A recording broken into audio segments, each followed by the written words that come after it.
Okay, so we got off this little tiny elevator, and then we came down this hallway, or I came down this hallway, I should say.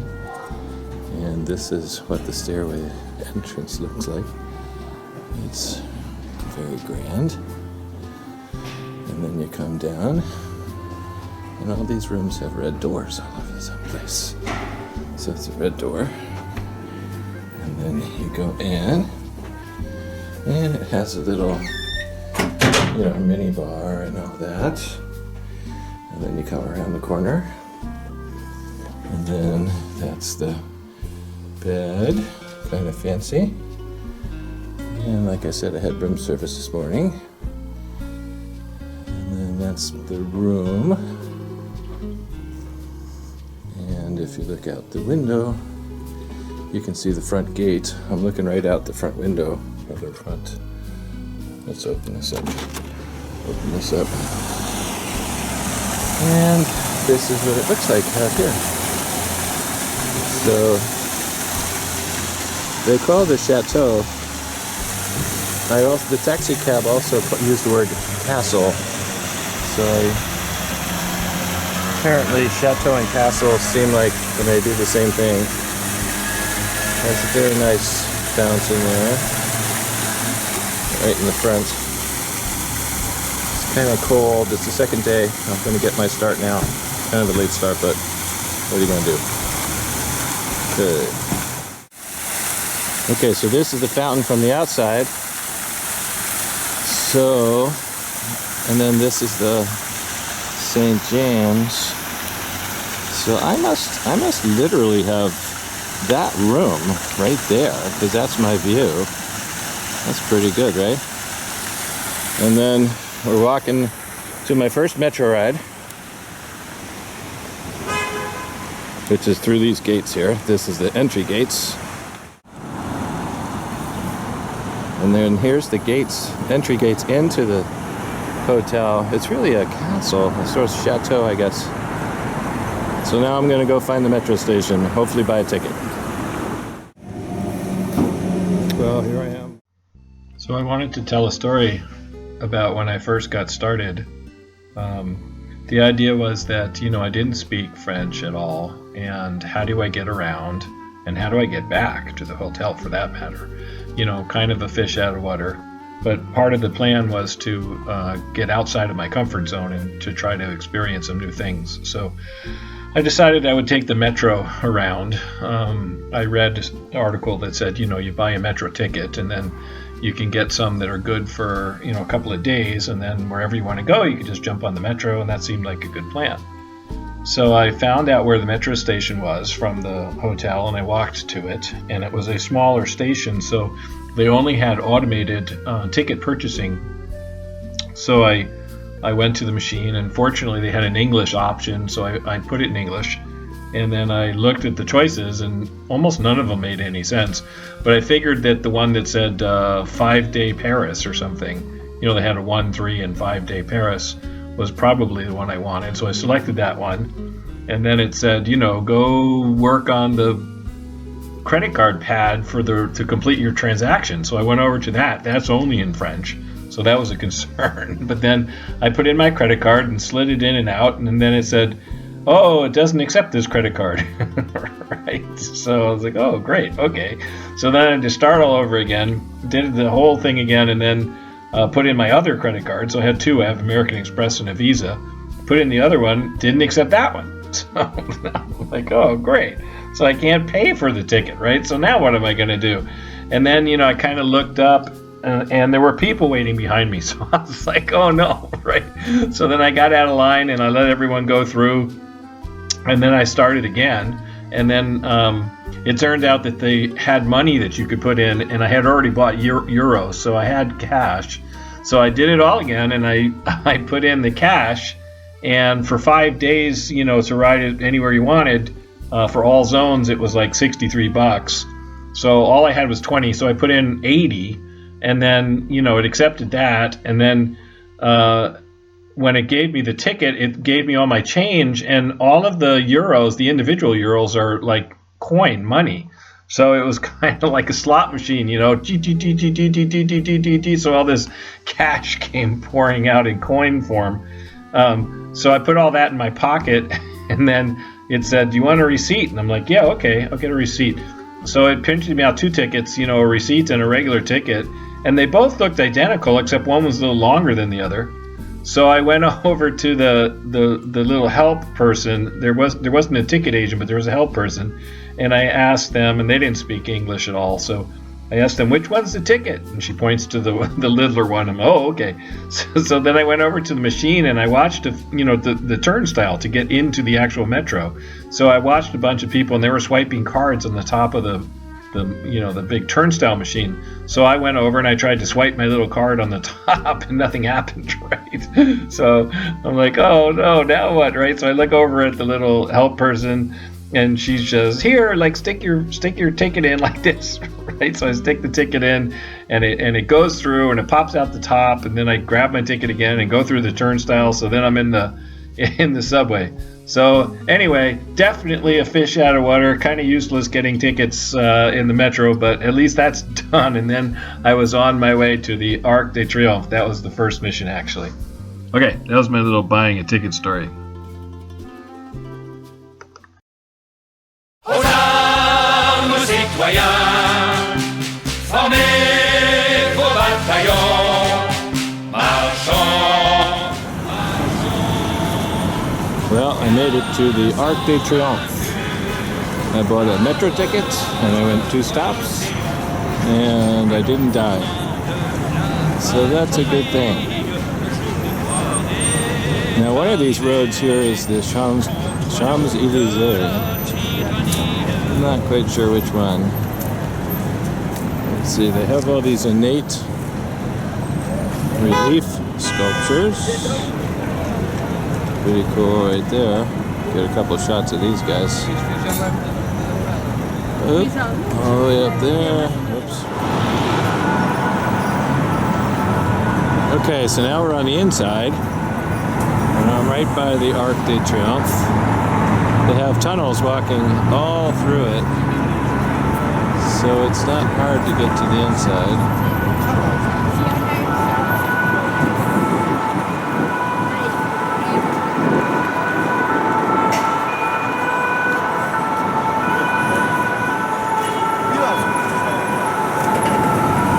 See the roundabout here.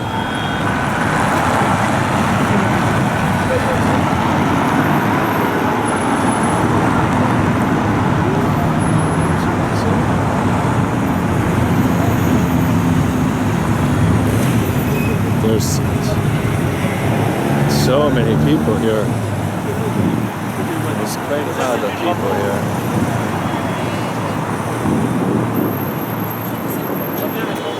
There's the Arc again and the giant French flag. Well, if I'm reading the sign right, I'm on the Avenue Champs-Élysées. Oh, money makes the world go round, the world go round, the world go round. Money makes the world go round, it makes the world go round. A mark, a yen, a buck or a pound, a buck or a pound, a buck or a pound is all that makes the world go round. That clinking, clanking sound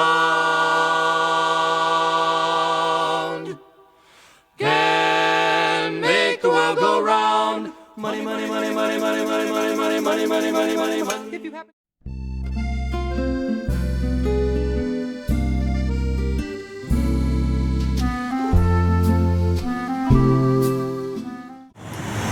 Okay, today's mission, I just got off the metro and I made it here to Pantheon, okay? And this is my first glimpse at the Pantheon, I think, at least I hope. So that's where we're going. Okay.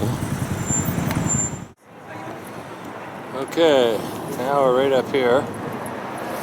And I guess the trick is to just figure out how to get in. Let's see what that says.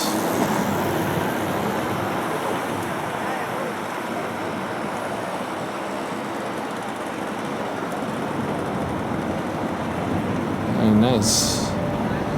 Very nice.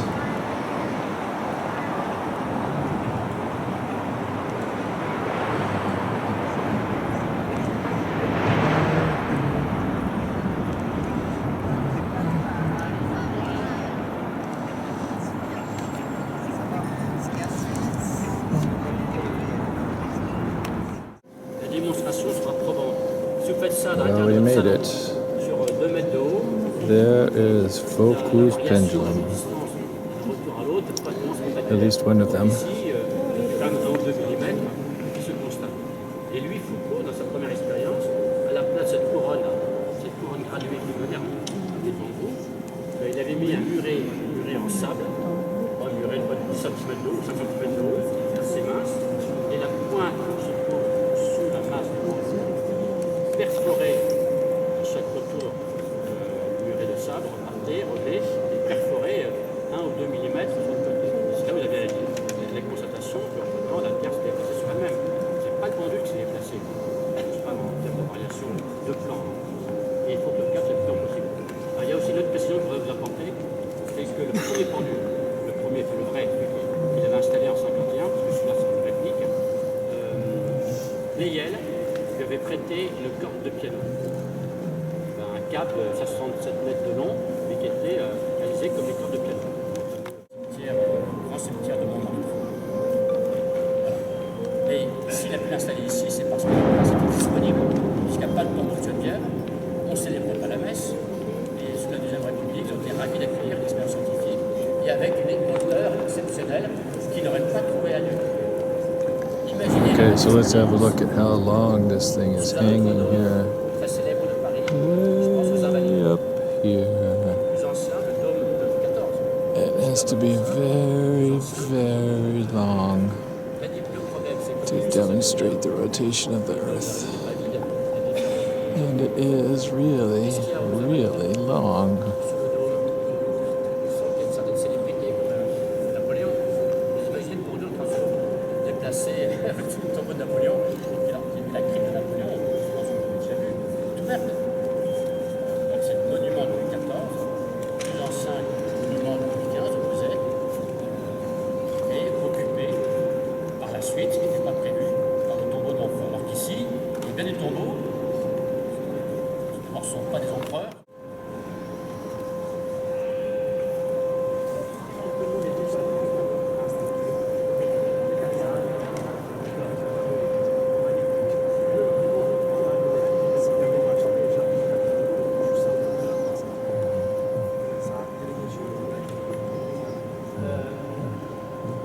Je sais que c'est très inconfortable de lever la tête.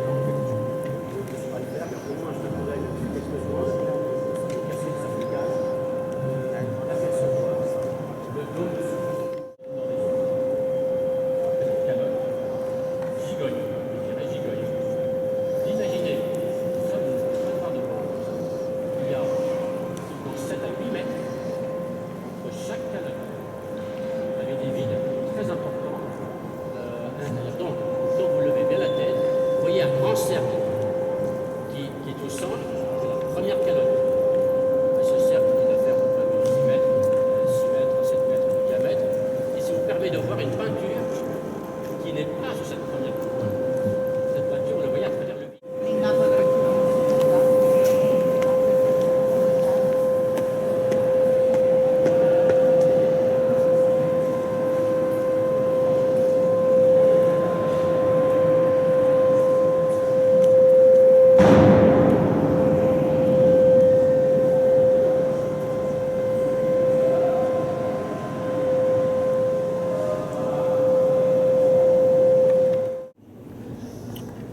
Well, they have this book here, kind of tucked off to the side.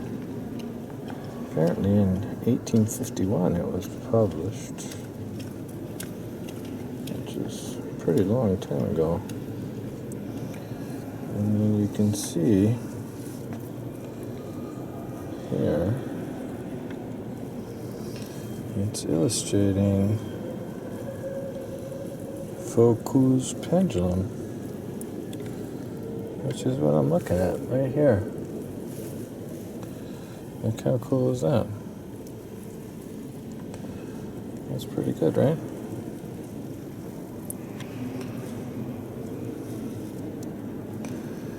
Let's see, what does it say?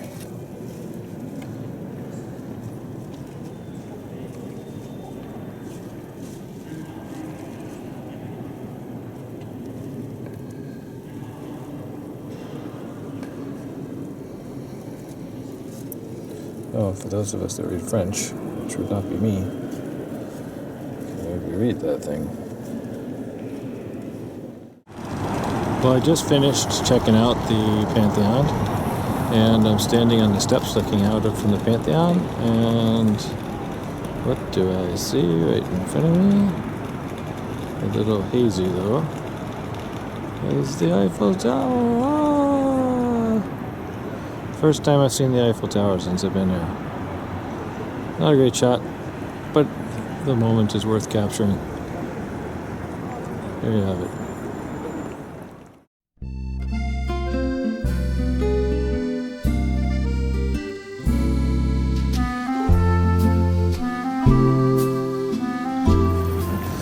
Well, I'm in line to get in to this place right here. Holy cow, right? That's pretty tall.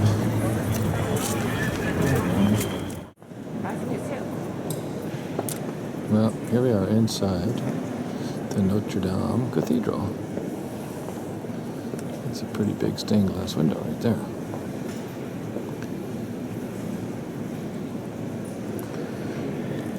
It's a very tall place.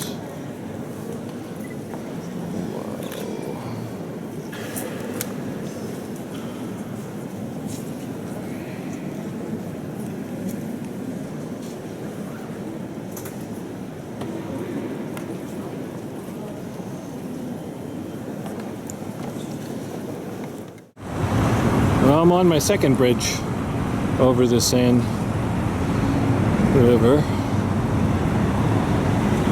I'm not even quite sure all the different things I'm looking at, but I've definitely found that big Ferris wheel again. And I think that obelisk right there is a monument. But there's the big Ferris wheel. I'm on my way to the Musée d'Orsay.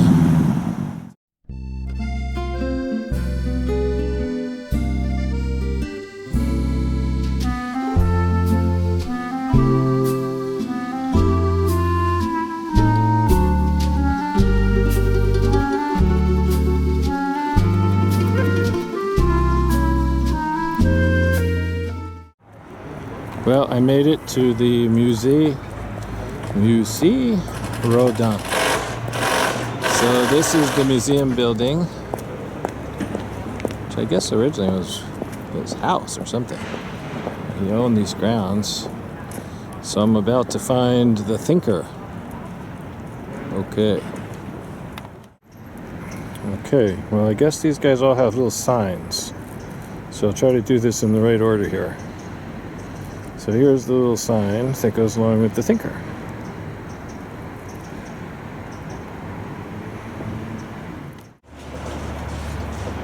Okay, well, there he is. The thinker. He's hanging out. Just thinking.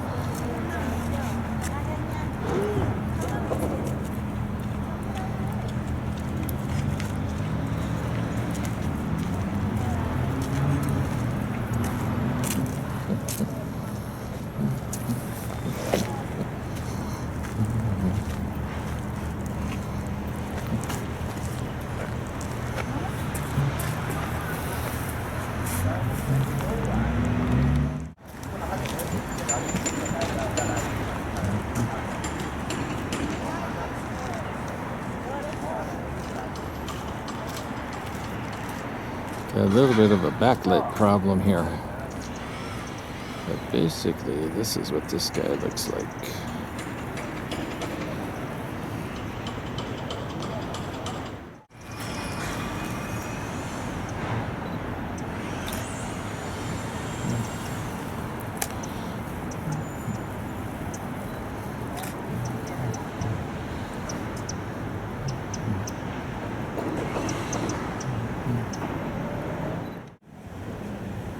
Okay, next one. It says Aphrodite.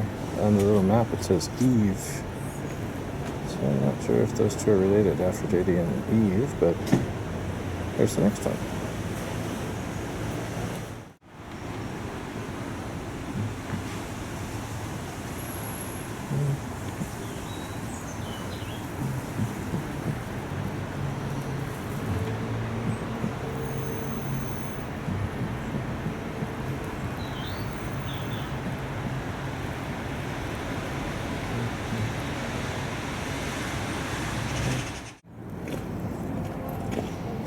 Okay, here's another one of his works. This is one of his very famous ones, The Gates of Hell. As you can see here, and I'll show you what it looks like.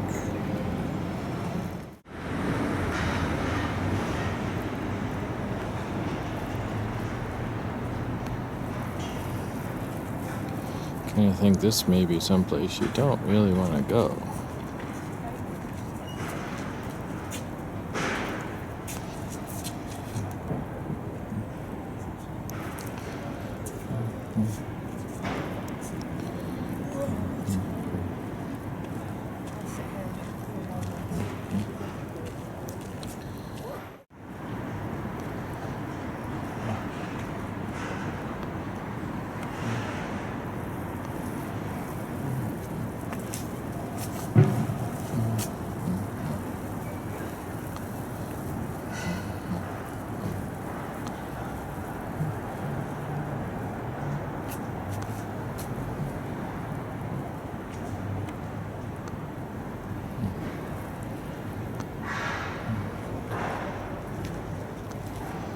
And of course he has the thinker there as well.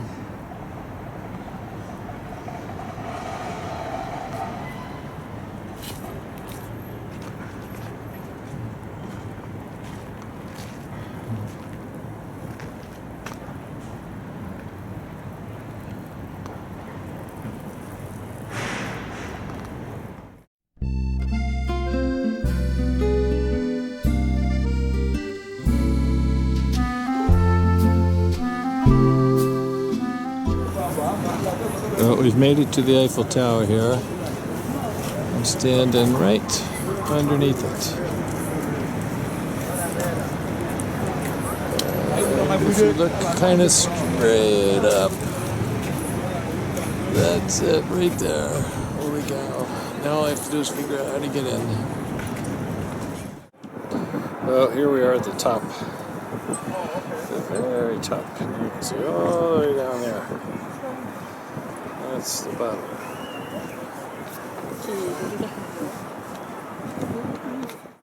And there's another view of the Seine. Up that way. I think that's the Grand Palais.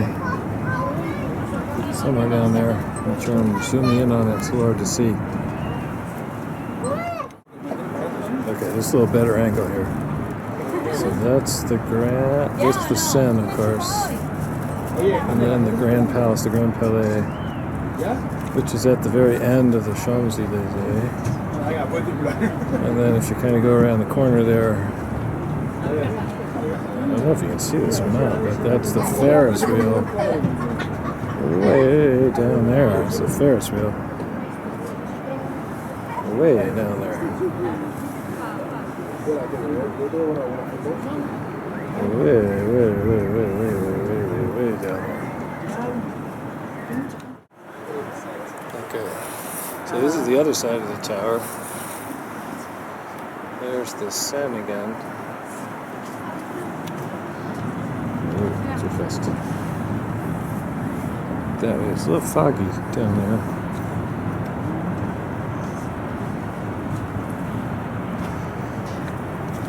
Someone's playing soccer all the way down there.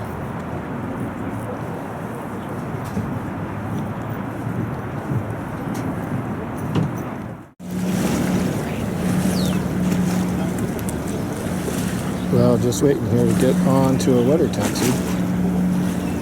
I'm going to take this thing around. It stops at 9 different stops. So that should be fun. It's just coming in now. You can see right here. This is what we're going to be riding on. What I'm going to be riding on, I should say. Don't have a Wii.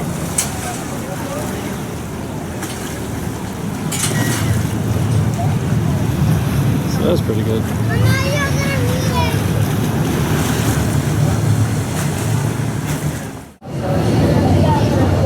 Well, we're on the water here, and we're leaving the Eiffel Tower. Right there. Right on the water. On the sand.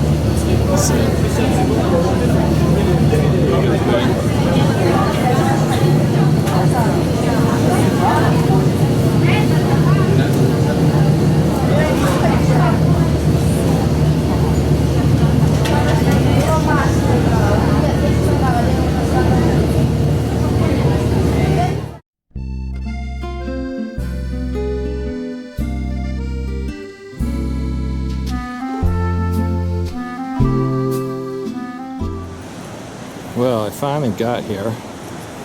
Had a horribly late start today, but here we are at the Louvre. I have no idea how to get in. I think I just have to go to that pyramid and somehow go down in there. I guess we'll find out though. So we're here. Yay! I had to stop and take another shot of this. You can also see the little arch over there. It's not the Arc de Triomphe, but it's another arch. I was reading about it. Maybe called something like the North Arch or something. It's a different arch. And then there's that Ferris wheel again. Seen that a few times. Anyway, combining some different stuff here. Very pretty.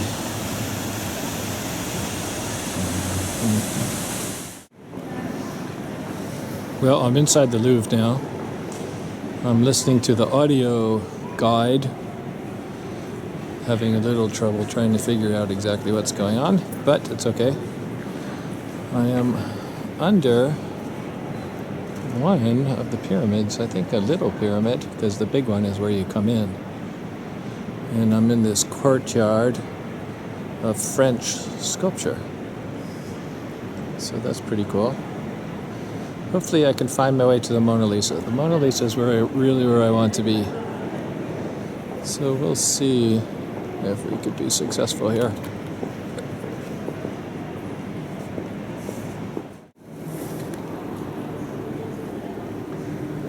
This place is going to be ridiculous. I mean, every single thing you look at is like more amazing than the last thing you looked at.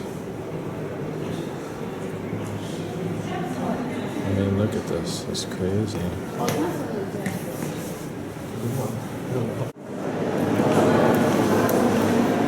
Now this is the Wing de Victory.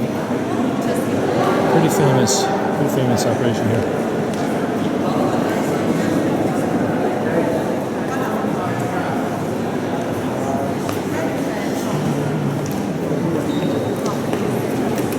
It's pretty huge.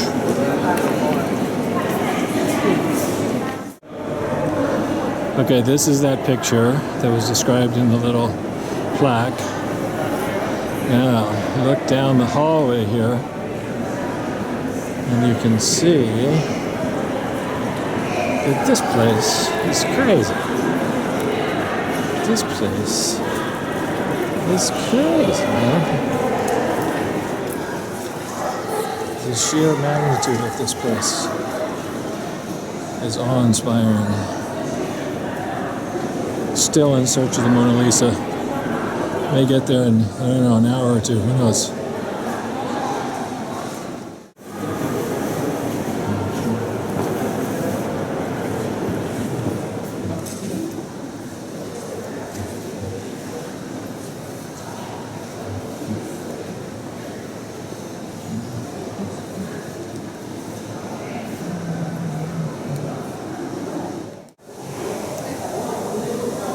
Well, I'm still kind of working my way towards the Mona Lisa, but you kind of have to stop and take pictures of these. I'm not really even sure what I'm looking at, but some of these are striking me, so I'll just take some pictures as I go.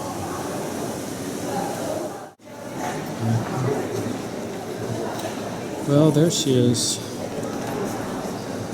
I made it, finally. Harder than you may think, actually.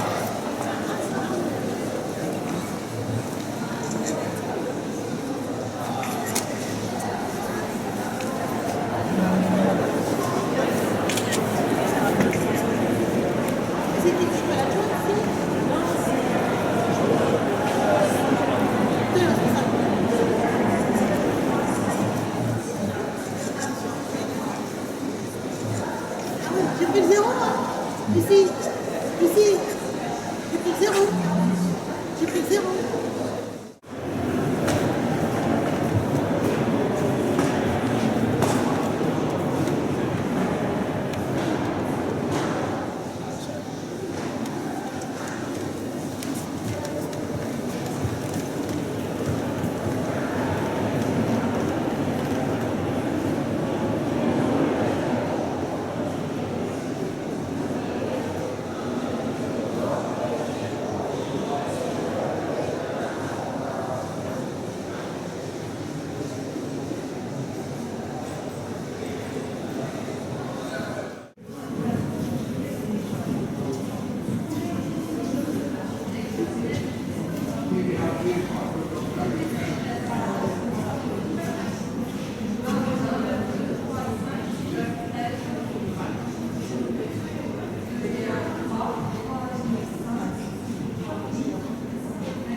Well, we're back for a second day here at the Louvre. Sam asked me to find this painting, The Coronation of Napoleon, and Josephine, I suppose. Second largest painting in the Louvre. This is the Empress Josephine, and a very famous painting as well. I was just reading about this one last night, actually.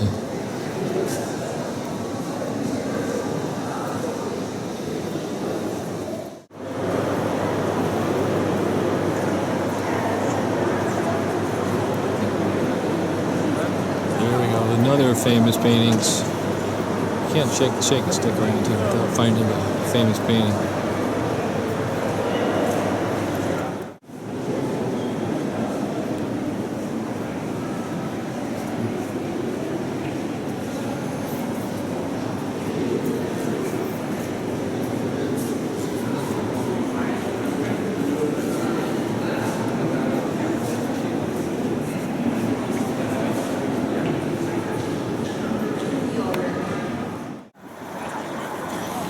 This is a nice shot of that arch. It's right outside of the Louvre. You can see fancy guys up on top there. And then down below, right through the arch, you can see the Ferris wheel. Over there, that thing is popping up everywhere you go.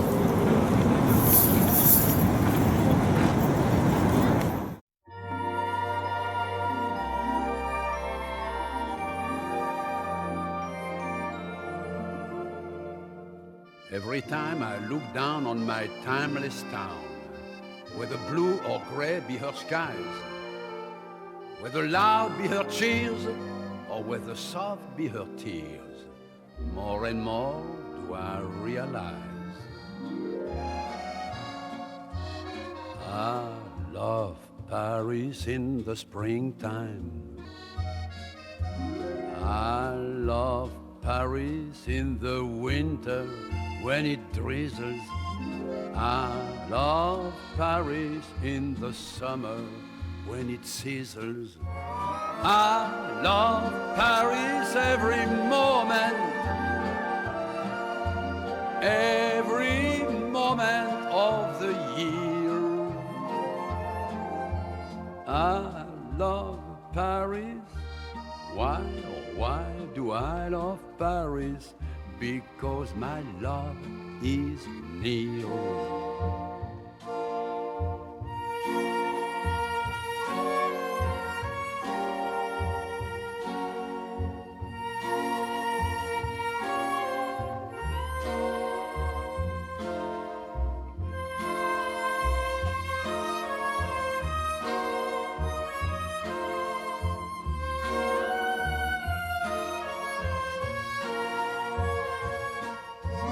I love Paris every moment of the year.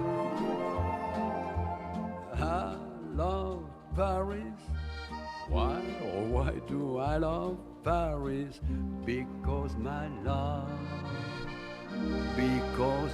love is near.